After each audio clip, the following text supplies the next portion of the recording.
Hello বন্ধুরা, আজকে বানাবো সামার স্পেশাল কোল্ড কফি। চলো দেখে নিই কীভাবে এটা বানাতে হয়। খুব ইজি।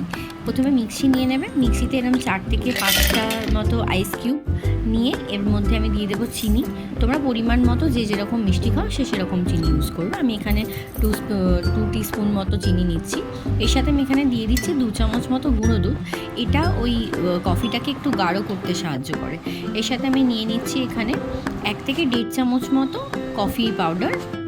এবারে এটাকে আমি মিক্সিতে 2 মিনিটও লাগে না, মোটামুটি কিছুক্ষণ আর কি এটাকে ব্লেন্ড করে নেবো, পুরো জিনিসগুলোকে মিক্স করে নেবো।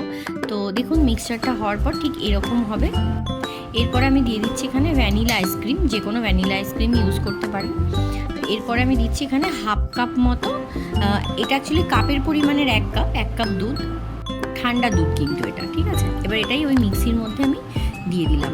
দিয়ে এই সমস্ত জিনিসটাকে একবার মিক্সিতে 2 মিনিট মতো ঘুরিয়ে নিলেই আপনার কোল্ড কফি কিন্তু একদম রেডি হয়ে যাবে। এই যে এর মধ্যে আমি কয়েকটা কিউব দিয়ে দিচ্ছি, আইস কিউব। এর সাথে এই কফিটা আমাদের রেডি হয়ে গেছে। এটাকে এইভাবে এর মধ্যে ঢেলে নিয়ে এর সাথে আমি আইসক্রিম পুরো একটা কাপ নিয়েছিলাম, তো আইসক্রিমের তার থেকে হাফটা আমি ইউজ করেছি। এই হাফ আইসক্রিমটা রেখেছিলাম এখানে সার্ভ করার জন্য। এটাকে উপর থেকে এইভাবে দিয়ে দেবেন।